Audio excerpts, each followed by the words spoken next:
Hola, bienvenidos a Restaurados. Qué bueno tener un día más de vida para experimentar la bondad y la misericordia de Dios en nuestra vida. Un gran defecto que tenemos los seres humanos es aquella tendencia de lanzar juicios sobre los actos o las acciones de otros, sobre su conducta y comportamiento cuando nos parece inadecuado. Y esto es un defecto, especialmente cuando somos buenos haciendo juicios morales de la conducta de los demás, pero ignorando nuestros propios errores, no dándonos cuenta de lo que nosotros hacemos. Nos indignamos cuando lo que hace alguien nos parece incorrecto, pero no nos genera la misma indignación cuando somos nosotros quienes hacen eso incorrecto. Por esto tal vez fue que Jesús en el Sermón del Monte, en Mateo capítulo 7, en el verso 3 y 4, dice: ¿Y por qué te preocupas por la astilla en el ojo de tu amigo cuando tú tienes un tronco en el tuyo? ¿Cómo puedes pensar en decirle a tu amigo: déjame ayudarte a sacar la astilla de tu ojo, cuando tú no puedes ver más allá del tronco que está en tu propio ojo? Según lo que nos dice Jesús, deberíamos estar atentos de nuestra propia conducta y no de la de los demás, pues nuestra tarea en ningún momento ha sido la de juzgar. Es importante tener muy presente esto, pues a veces, como te decía, es más fácil ver los errores de los demás ignorando por completo los nuestros. Esto, por ejemplo, le pasó a David. Cuando David cometió uno de sus errores más grandes, no se dio cuenta de la gravedad hasta que fue confrontado por el profeta Natán por medio de una historia. Esa historia la encontramos en el segundo libro de Samuel, en el capítulo 12, en el verso del 1 al 5. Dice allí: por lo tanto, el Señor envió al profeta Natán para que le contara a David la siguiente historia. Había dos hombres en cierta ciudad. Uno era rico y el otro pobre. El hombre rico poseía muchas ovejas y ganado en cantidad. El pobre no tenía nada, solo una pequeña oveja que había comprado.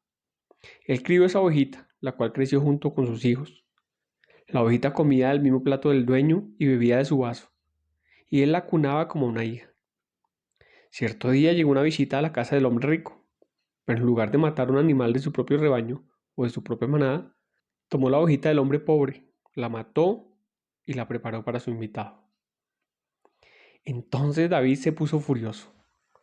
Tan cierto como el Señor vive, juró: cualquier hombre que haga semejante cosa merece la muerte. Debe reparar el daño dándole al hombre pobre 4 ovejas por la que le robó y por no haber tenido compasión.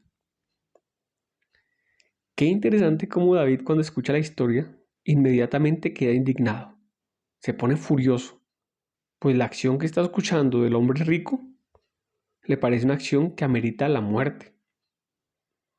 Pero todo cambia cuando Natán le dijo: tú eres ese hombre. Fue fácil para David identificar el error del personaje en la historia, pero le costó mucho identificar su propio error. Estaba mirando la astilla de alguien mientras en su ojo había un tronco. Esto nos puede pasar muchas veces también a nosotros. Por eso debemos seguir el consejo de Jesús. Allí en Mateo capítulo 7, versículo 1, él dice: no juzguen a los demás y no serán juzgados, pues serán tratados de la misma forma en la que traten a los demás. El criterio que usen para juzgar a otros es el criterio con el que se les juzgará a ustedes.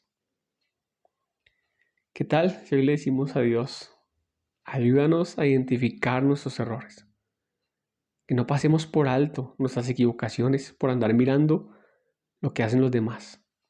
Que así como somos buenos a veces juzgando la conducta de los otros, que nosotros mismos juzguemos nuestras propias acciones. Y cuando nos equivoquemos, reconozcamos nuestros errores.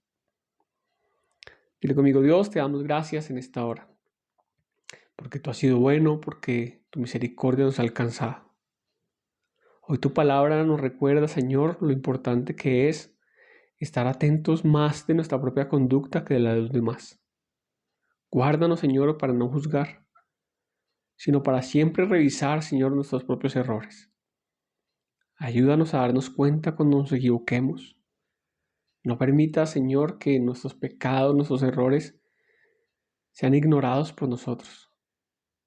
Que tampoco intentemos, como David, de ocultarlos, de taparlos, sino que siempre tengamos esta capacidad de reconocerlos, de darnos cuenta que nos hemos equivocado y acudir a ti. Ayúdanos, Señor, para que no juzguemos, porque sabemos que esta no es nuestra labor. Solamente te compete a ti, Dios. Te damos gracias. Amén. Repasa nuevamente este pasaje. Segundo libro de Samuel, capítulo 12, versículo 1 al 5. Revisemos primero nuestra conducta antes de juzgar la conducta de los demás. Que Dios te bendiga.